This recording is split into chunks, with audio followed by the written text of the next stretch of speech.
Makam beliau ramai dikunjungi, oleh karena karomah beliau sebagai waliullah. Berawal dari salah seorang peziarah ingin berkunjung ke makam Mbah Kuncung, namun dia tidak mengetahui lokasi tempat makam beliau. Di suatu perjalanan dia berpapasan dengan seorang tua renta, kemudian orang tua itu mengantarkan dia menuju bibir pintu, dekat dengan makam Mbah Kuncung sambil menunjuk pusara makam. Pada saat peziarah itu melihat foto yang berada di lokasi makam, ternyata orang tua yang mengantarkannya itu sama wajahnya dengan foto yang terpampang.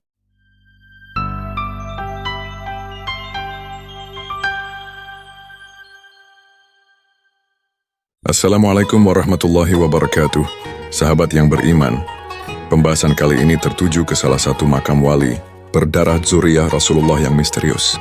Makamnya masih satu lokasi dengan makam pendiri Majelis Rasulullah, Habibana Munzir al-Musawa, hanya berjarak beberapa meter. Makam sosok waliullah misterius yang masyhur dengan khariqul adah, atau perilaku yang tidak wajar. Beliau terkenal dengan julukan Habib Kuncung, Kalibata, Jakarta Selatan. Sebelumnya kami hendak mengunjungi rumah Habib Hasan sebagai juru kunci makam, namun beliau tidak bisa oleh karena memiliki kesibukan. Lantas kami disuruh bertemu dengan Habib Muhammad bin Ali al-Haddad yang merupakan salah satu keturunan pewakaf makam, dan Masjid At-Taubah yang berada di depan gerbang makam, yaitu Habib Abdullah bin Ja'far al-Haddad.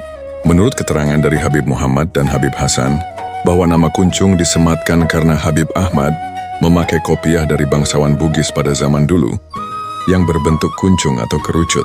Waktu zamannya itu, kerajaan Bugis menggelari kopiah itu karena beliau mempunyai karomah yang besar di kalangan bangsawan Bugis ketika itu, kata Habib Muhammad. Sebenarnya nama beliau adalah Habib Ahmad bin Alwi bin Ahmad bin Hasan bin Abdullah bin Thoha bin Umar bin Alwi al-Haddad, yang mana Habib Umar bin Alwi merupakan kakak dari Habib Abdullah pengarang Ratibul Haddad. Habib Ahmad bin Alwi al-Haddad termasuk keturunan Rasulullah ke-40.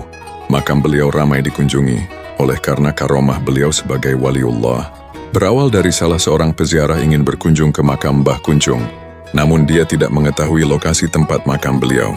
Di suatu perjalanan dia berpapasan dengan seorang tua renta, kemudian orang tua itu mengantarkan dia menuju bibir pintu, dekat dengan makam Mbah Kuncung sambil menunjuk pusara makam. Pada saat peziarah itu melihat foto yang berada di lokasi makam, ternyata orang tua yang mengantarkannya itu sama wajahnya dengan foto yang terpampang. Ada kalanya juga seseorang yang didatangi Habib Kuncung dalam mimpinya, cerita Habib Muhammad. Ada sebagian orang pemabuk dalam keadaan junub, ingin bertaubat dan berziarah ke makam. Sesampainya di makam, sosok wajah Mbah Kuncung nampak jelas di hadapannya sambil menonjoknya.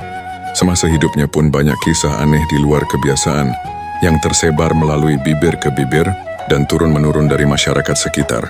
Di antaranya kisah yang dialami salah satu dari kiai atau tokoh daerah setempat ketika melihat Habib Kuncung mengambil kacang dan memakannya di siang bolong bulan Ramadan. Lantas kiai tersebut bertanya, "Bib, ente nggak puasa apa?" "Aneh puasa, Beb." Habib Kuncung menjawab, "Ini bukan untuk aneh. Ini buat ikan di laut. Coba kamu lihat mulut aneh," tutur Habib Muhammad bercerita.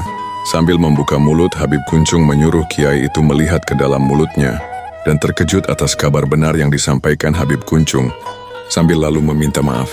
Secara lahiriah, hal tersebut menyebabkan orang suudon, namun di balik tingkah laku beliau yang di luar kebiasaan, beliau mengajarkan seseorang untuk tidak mudah berprasangka buruk ke sesama. Keterangan yang kami terima dari Habib Muhammad, Habib Kuncung lahir di Gurfa, Yaman, pada tanggal 26 Saban 1254. Habib Kuncung bisa sampai menginjakkan kaki di tanah Indonesia berawal dari jalur perdagangan. Identitas yang melekat pada dirinya adalah pedagang. Berdagang memang sudah beliau lakoni saat beliau masih muda. Posisi inilah yang membuatnya mengenal wilayah Asia Tenggara saat beliau berdagang sampai ke Singapura. Habib Kuncung pedagang yang lumayan sukses di Singapura. Beliau sampai memiliki peninggalan harta benda yang di tahun 20-an, senilai dengan harga 30 rumah di sini, ujar Habib Salim bin Ahmad, salah satu kerabatnya di Rawajati. Mobilitas dirinya sebagai pedagang juga yang membuatnya menginjak tanah Bugis dan memperoleh istri di sana. Namun tak ada yang mengenal siapa istri Habib Kuncung itu. Dari perkawinan tersebut diketahui lahir seorang putra bernama Muhammad yang kemudian mewarisi harta peninggalan Habib Kuncung di Singapura.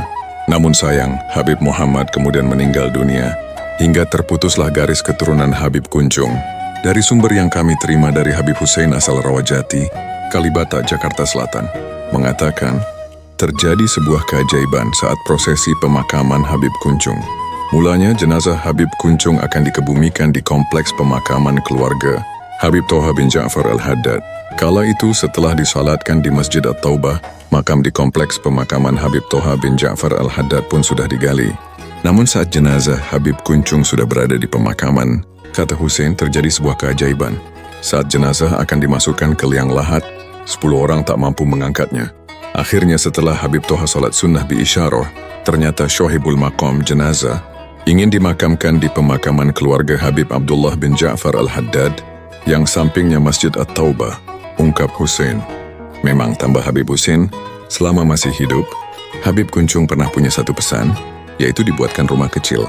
Pesan itu disampaikan kepada Habib Muhammad bin Abdullah bin Ja'far Al-Haddad.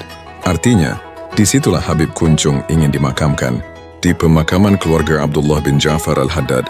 Baru ketika itu jenazahnya bisa terangkat, sambung Habib Hussein. Beliau wafat pada tahun 1992, kurang lebih berumur 90 tahunan umurnya Habib Kuncung. Teruntuk beliau Habib Kuncung, lahul Fatihah.